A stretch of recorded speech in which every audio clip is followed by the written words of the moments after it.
श्लोक 34. तद्विद्धि प्रणिपातेन परिप्रश्नेन सेवया उपदेक्ष्यन्ति ते ज्ञाने ज्ञानिनस्तत्त्वदर्शिनः. अर्थ: प्रणिपात म्हणजे नमस्कार, विवेकयुक्त प्रश्न आणि गुरुची सेवा केल्याने तत्वज्ञानी ज्ञानाचा उपदेश करतील.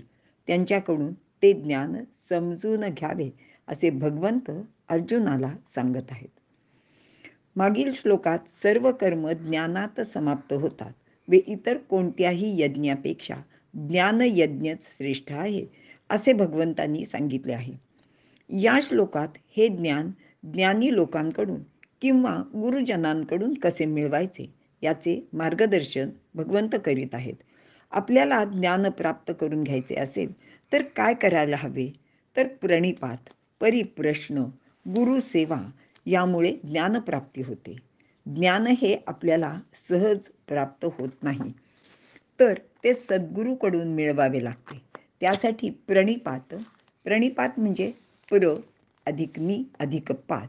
आता पात म्हणजे पडणे, नि म्हणजे नीटपणे आणि प्र म्हणजे प्रकर्षाने. तर गुरूंपुढे प्रकर्षाने नीट पडणे म्हणजेच प्रणिपात. आपण त्याला लोटांगण, दंडवत किंवा साष्टांग नमस्कार असे म्हणतो. आता दंडवत म्हणजे काठी, दंड म्हणजे काठी. काठीप्रमाणे सरळ खाली पडणे, अगदी पूर्ण शरण जाणे असा भाव प्रणिपात या शब्दात आहे. सद्गुरूला पूर्ण शरण गेल्याखेरीज आपल्याला ज्ञान मिळू शकत नाही. आता नुसते शरण जाऊन लोटांगण घातले तरी ज्ञान मिळेल असे नाही, कारण त्यांना प्रसन्न करून घेण्यासाठी त्यांची सेवा करायला लागते.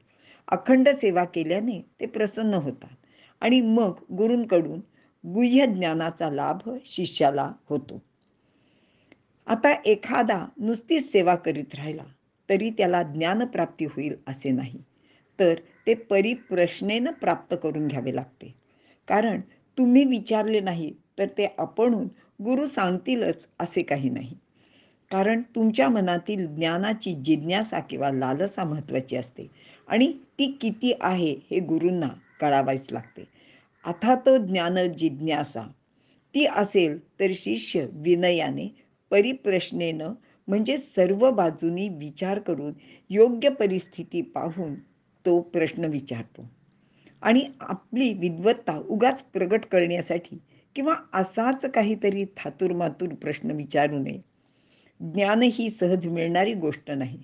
त्यासाठी सद्गुरूंना संपूर्णपणे शरण जावे लागते.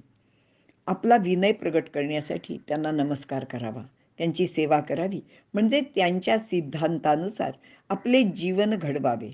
आजही गायन, नृत्य, वादन या क्षेत्रात ज्ञान मिळवण्यासाठी त्या गुरूंचे अटीप्रमाणे शिष्याला वागावे लागते. म्हणजे गाणे शिकणाऱ्या गुरूंचे परवानगीशिवाय कोठेही गायचे नाही. ठराविक तास रियाज केलाच पाहिजे. आहार विहारावर नियंत्रण हवे. या सर्व गोष्टींचे पालन करणाऱ्यालाच शिष्यत्व मिळते. कधी कधी गुरु त्यासाठी शिष्यांची परीक्षा सुद्धा घेतात. अशा अटी पाळणाऱ्या शिष्याला गुरु आपल्याजवळील सर्व ज्ञान भरभरून देतात. येथे एक लक्षात ठेवले पाहिजे की ज्ञानी लोक आपल्या मतांबद्दल अगर सिद्धांताबद्दल कोणतीही तडजोड करत नाहीत. त्यांना आपले तत्व किंवा सिद्धांत प्राणापेक्षा सुद्धा प्रिय असतात. सॉक्रेटिसने आपल्या तत्वासाठी तुरुंगवास सोसला, विषाचा प्याला पिऊन मरण पत्करले, तर शंभूराजांनी आपल्या धर्मासाठी मरण पत्करले.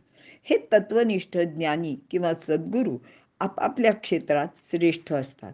त्यांना आपल्या अनुयायांकडून अगर शिष्यांकडून कसलीच अपेक्षा नसते. पण शिष्यांची ज्ञानलालसा किती आहे ते मिळवण्यासाठी तो किती कष्ट करायला तयार आहे याची त्यांना खात्री पटावी लागते. कारण ज्ञान म्हणजे खिरापत वाटण्यासारखी गोष्ट नाही. ते तसे सोपे पण नसते. म्हणून ते प्राप्त करण्यासाठी पूर्वतयारीही करावीच लागते. कोणत्याही गोष्टीची प्राप्ती करायची असेल तर पूर्वतयारी फार महत्त्वाची असते. अगदी एखादा पदार्थ तयार करणे, परीक्षेत यश मिळवणे, कलेत पारंगत होणे अशा अनेक गोष्टींचा यामध्ये समावेश आहे. येथे ज्ञान म्हणजे आत्मज्ञान आणि असाच अर्थ अभिप्रेत आहे. पण व्यावहारिक ज्ञान मिळवण्यासाठी सुद्धा वर सांगितलेल्या अटी लागूच आहेत, हे सर्वांनी लक्षात घ्यावे. इथे आपण थांबूया.